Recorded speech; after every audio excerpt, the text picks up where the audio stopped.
Emmanuel Macron va-t-il pérenniser, va-t-il sécuriser nos pensions de retraite? On se pose la question parce que le président vient de donner un calendrier pour mettre en œuvre sa nouvelle réforme, cette réforme des retraites. Bonjour Mathieu Plane. Bonjour David. Directeur adjoint du département analyse et prévision, donc ça y est, on a enfin un cadre, enfin on a un calendrier. Le président Macron, c'était hier devant la Cour des comptes. Il souhaite finaliser donc cette réforme des retraites avant l'été 2019. Il y a du boulot. Si j'ai bien compris, l'objectif pour lui, c'est, on va dire, c'est ce qu'il dit, de simplifier le système, de le rendre plus lisible, moins anxiogène. Mais ce n'est pas d'en assurer son financement. Mais peut-être que le financement des retraites, c'est aussi quelque chose d'anxiogène pour les Français. Alors, c'est vrai que l'avantage, c'est qu'il met les choses sur la table. C'est-à-dire qu'il n'est pas dans une logique financière sur cette réforme des retraites. C'est-à-dire que... Ce qui est discutable quand même. Alors, ce qui est discutable, mais il y a le Conseil d'orientation des retraites qui fait ce travail-là, de voir la soutenabilité. Tous les 3 mois d'avis. Oui, c'est la difficulté de l'économie, c'est que ça change souvent, et surtout sur le long terme. On voit qu'il y a les paramètres de long terme, en général, ils ne changent pas en 3 mois. Non, justement, c'est-à-dire que la difficulté, on connaît à peu près la démographie. Alors, le corps, on explique le corps. Le Conseil d'orientation des retraites, qui fait quand même un travail remarquable là-dessus. Je veux dire, non, mais il y a une information extrêmement riche là-dessus. Non, remarquable, on peut le dire. En tout cas, non, sérieusement, c'est-à-dire, au moins, les choses sont assez claires dans ce qui est fait, et c'est vrai qu'on voit que la soutenabilité des régimes de retraite dépend d'un certain nombre d'hypothèses. Et quand vous faites des projections à 2060 ou 2070... La croissance, la productivité... Et c'est très dépendant, par exemple, du facteur de la productivité. C'est-à-dire qu'on voit que la productivité, c'est ce qui génère la croissance potentielle et donc qui va permettre de rendre plus ou moins soutenables nos régimes de retraite, le fait de financer les pensions de retraite. Donc ça dépend du scénario de productivité, ça dépend aussi du scénario de retour ou pas au plein emploi, où se situe le chômage d'équilibre. Et donc, selon ces hypothèses-là... On n'est pas obligé de prendre à chaque fois les hypothèses les plus... Non, mais là, ils ne le font pas forcément. C'est-à-dire qu'ils donnent des fourchettes. Et ce qu'on voit, c'est... Et d'ailleurs, quand vous regardez ce que fait... Alors, juste là-dessus, c'est que c'est intéressant parce que la Commission européenne fait des choses comme ça et fait des projections à long terme. La question de la soutenabilité des régimes de retraite, elle n'est pas forcément garantie, mais on va dire que la France n'est pas le pays le plus en difficulté face à ça, parce qu'on n'a pas un choc démographique, en tout cas une pyramide des âges tellement disproportionnée que ça serait insoutenable. En tout cas, ce n'est pas le cas de la France. On reste quand même avec des taux de fécondité élevés, même s'ils baissent. Globalement, les réformes de retraite, il y a eu un certain nombre de réformes de retraite. Alors, ce n'a pas été des énormes réformes de retraite, mais il y a un cumul par la droite. Faites essentiellement par la droite, vous avez raison. Et le fait qu'aujourd'hui, en fait, on va avoir comme une durée de cotisation progressivement jusqu'en 2035 qui va monter à 43 ans.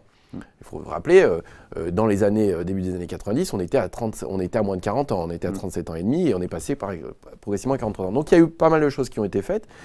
Et donc, il y a quand même une soutenabilité. Il ne faut pas non plus se précipiter de ce côté-là. Pas se précipiter parce que c'est vrai que si on donne les chiffres, à horizon 2020, le déficit des retraites, d'après le corps, on sera 0,1 point de PIB, 2 milliards. Enfin, c'est l'épaisseur du trait, vous avez raison. Mais dès 2022, on va vers 7 milliards d'euros de déficit. Puis ça s'aggrave, on va vers les 20 milliards à horizon 2040, dans une hypothèse qui est assez sombre en même temps, quand on regarde, qui est assez crédible vu la tendance actuelle de la productivité. Ça veut dire quand même qu'avec Emmanuel Macron, on laisse dériver les comptes, puisqu'il a dit l'urgence, ce n'est pas du tout le financement du système. Oui, je pense qu'il n'a pas tort. C'est-à-dire qu'on verra, on en sera en 2020. C'est-à-dire que est-ce qu'on peut avoir des bonnes surprises sur la croissance d'ici à 2020? On peut avoir un chômage. Il faut voir que le Conseil d'orientation des retraites projette un taux de chômage à 7% d'ici à 2032. On peut être à 7% d'ici à la fin du quinquennat. Certains disent que le chômage structurel de la France aujourd'hui est à 8,5 ou 9. D'accord, mais du coup, on verra. Il faut savoir qu'avant crise, on était descendu à 7% de taux de chômage. On n'est pas resté longtemps. Non, mais il y a eu la crise, mais il n'y avait pas de tension inflationniste. On ne peut pas dire que forcément, structurellement, le taux de chômage soit à ce niveau-là. Donc, ce que je veux dire, c'est prendre des mesures de très long terme face à des événements qui sont plutôt conjoncturels pourrait présenter des risques. La réforme d'Emmanuel Macron, elle vise plutôt à simplifier le système, qui effectivement est complexe, présente des avantages, mais qui est complexe.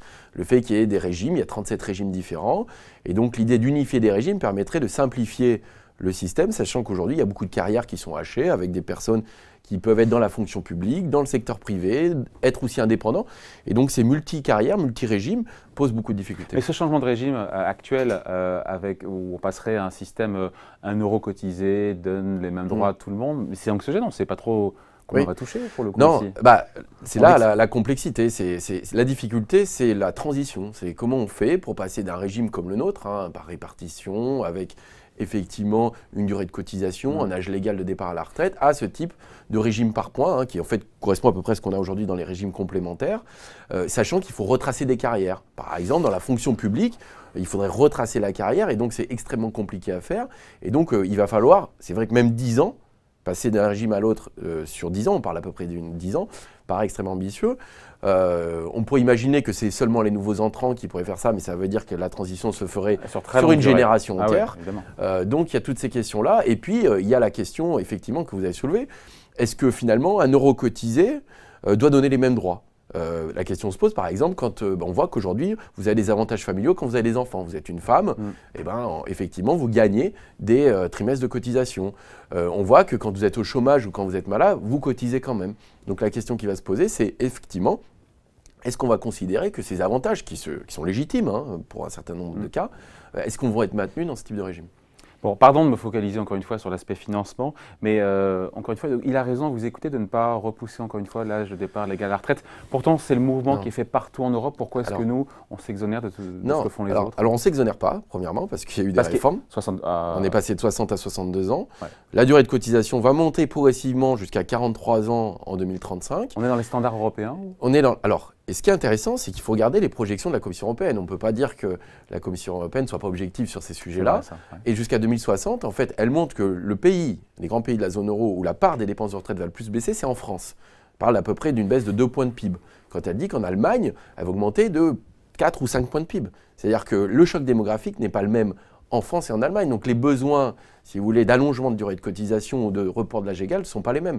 L'Allemagne a un problème, c'est effectivement 2 populations actives. C'est-à-dire qu'il y a un vieillissement accéléré, mais par contre un chômage très bas. Nous, on a un problème différent, c'est-à-dire qu'on a quand même beaucoup de jeunes et une démographie assez dynamique, mais problème avec un chômage élevé. Donc la question et les paramètres ne sont pas forcément les mêmes pour les économies. J'ai du mal à comprendre en quoi la réforme voulue par le président Macron va encore une fois sécuriser, pérenniser nos pensions de retraite. Non, alors sécuriser, c'est-à-dire qu'il y a un mouvement de long terme qui doit être traité de façon différente, et puis il y a ce qu'on appelle réforme structurelle, c'est-à-dire la modification des paramètres aujourd'hui, éventuellement du mode de calcul, du fait qu'on voit bien qu'il y a la question des régimes publics et des régimes privés, des indépendants, des régimes spéciaux, et donc c'est plutôt créer plus de lisibilité pour les parcours professionnels qui peuvent être multiples. Qui pourraient passer pour le coup de salariés indépendants.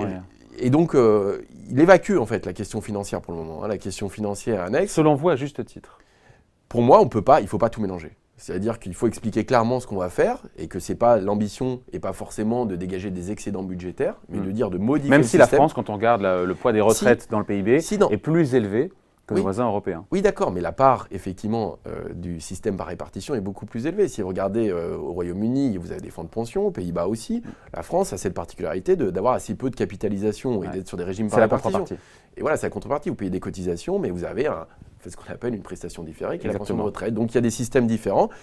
Cette réforme peut être intéressante si elle crée de la clarté et de la lisibilité, mais elle pose aussi un certain nombre de problèmes, notamment pour la question, ce que je vous ai dit, il y a des avantages aussi qui peuvent s'expliquer et qui ont une légitimité.